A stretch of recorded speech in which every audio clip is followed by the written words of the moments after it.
बिस्मिल्लाहिर्रहमानिर्रहीम की फ़जीलत अल्लाह ताला ने मुसलमानों को बाज़ छोटी चीज़ों में बड़ी बरकत अता की है। बिस्मिल्लाहिर्रहमानिर्रहीम भी इसी में शामिल है। इस आयत के ज़रिए अल्लाह ताला की गैबी मदद हासिल होती है।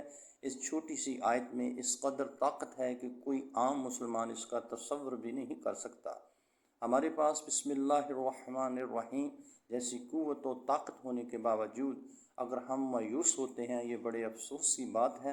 बिस्मिल्लाहिर्रहमानिर्रहीम के बड़े फ़ज़ाइल हैं और रसूलुल्लाह ने फ़रमाया कि मुझ पर एक ऐसी आयत उतरी है कि किसी नबी पर सिवाय हज़रत सुलेमान अलैहिस्सलाम के ऐसी आयत नहीं उतरी।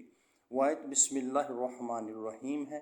हज़रत जाबिर फरमाते हैं कि जब ये आयत उतरी, बादल मशरक़ की तरफ छट गए, हवाएं साकन हो गईं, समंदर ठहर गया, जानवरों ने कान लगाए, शयातीन पर आसमान से शोले गिरे।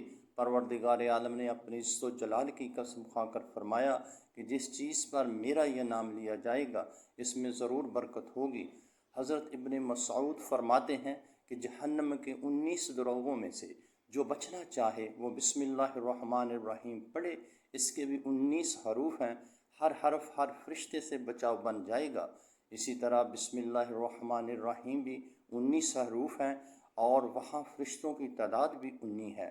मुसन्नद अहमद में आ हज़रत की सवारी पर आपके पीछे जो सहाबी सवार थे, इनका बयान है कि हुज़ूर अकरम की ऊँटनी ज़रा फिसली तो मैंने कहा शैतान का सत्यानाश हो। आपने फरमाया ये ना कहो, इससे शैतान फूलता है और ख्याल करता है कि गोया इसने अपनी कुव्वत से गिराया है। हाँ, बिस्मिल्लाहिर्रहमानिर्रहीम कहने से ज़लील व पस्त हो जाता है। एक हदीस में है कि जिस काम को बिस्मिल्लाहिर्रहमानिर्रहीम से शुरू ना किया जाए वो बेबरकत होता है।